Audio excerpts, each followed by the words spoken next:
The wrong has to be apparent and not private. You can't go and spy on people and then enjoin good and prohibit evil. Ha! I got you.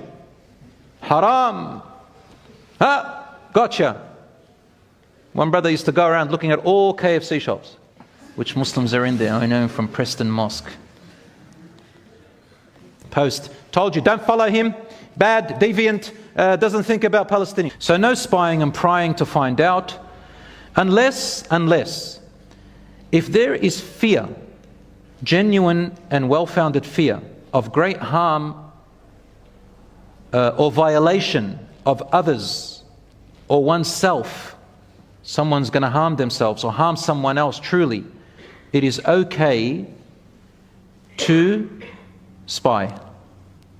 But in very, very, very strict circumstances. Like you have to realize, like let's say it's usually somebody who's close to you, or somebody who is truly out there to harm someone else. To go and follow them to say, okay, stop. But as in very rare circumstance. Or somebody you know has got a mental condition and they've gone out of their house and your neighbor calls and says, can you please see, my son, my husband, my wife, someone's gone out and they could harm themselves. And you go and follow them and you start asking, you start spying and seeing where they're going.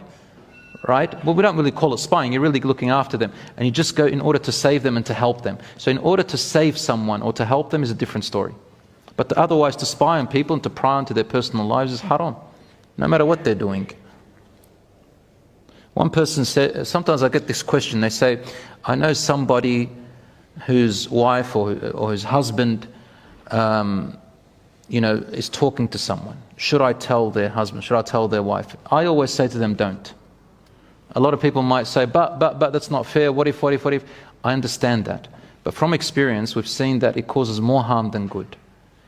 Like, we don't know the full circumstances. And sometimes we'll be creating a divorce when it could have been something very minor and would have passed, inshaAllah ta'ala.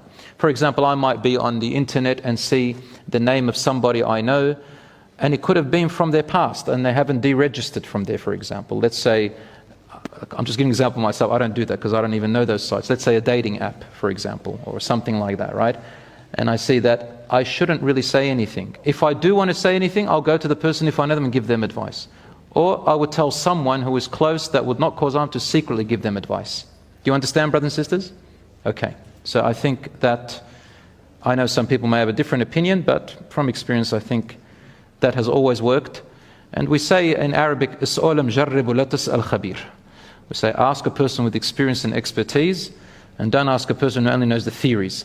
Well, in other words, a person with theory and expertise knows much better than a person who only has read from textbooks. Brothers and sisters, I want to end with the last ones. Judging and labeling. When you're enjoying good and prohibiting evil, it's haram to judge and label. Common things people say, we judge by what we see. The apparent, everybody uses that line. Umar radiallahu anhu says, نحن نحكم على الظاهر. We judge by the apparent. Ya akhi, he meant it in a different context. It's in a good way. It means somebody tells you, I've repented. Somebody tells you, I'm a Muslim. Khalas, you say he's good. But you don't judge on the apparent, meaning somebody does one bad thing and then I say, based on that, you are a sinful person. You're going to hellfire. You're a mushrik. You're a this, you're a that. No, the other way around, in a good way. So, you do not slander the intentions. Yes, apparent is this action, but it is not enough to judge the person till you clarify, as we said in the Quran. Do not jump to conclusions based on wrong actions, even if they are true. Sheikh al-Islam, again, Ibn Taymiyyah, he says in Majmu' al-Fatawa, he says, people have known me that when I receive news about a person, a scholar, a seeker of knowledge, or a commoner of a saying or an action of his or her that they did, while I know he is known to be a Muslim, I would never judge him or her with labels of tafsiq, tabdi', tadlil, tashriq, or takfir. These are common words that are very negative. Until I have sitten with that person personally and I have given the hujjah, the argument, and presented and known the whole circumstance. And if they repent, I keep it a secret and I say he's a good man. And if they openly declare something that is known to be perfectly clear that it is totally out of the fold of Islam, I would warn against them. He also said, and there were many mujtahids, many scholars of the past, of our predecessors and later on, who used to say things that were later on known as innovations or wrong.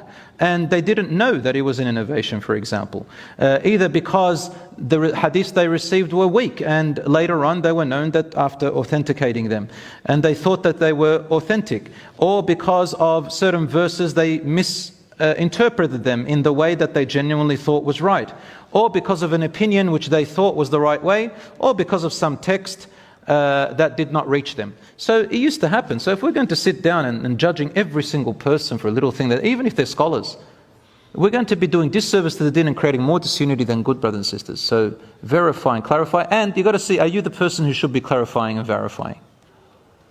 Many scholars have been asked about certain situations. They say, this is for the scholars, ya Habibi. This is not for you. Not everybody has to say something. So you've got to monitor that.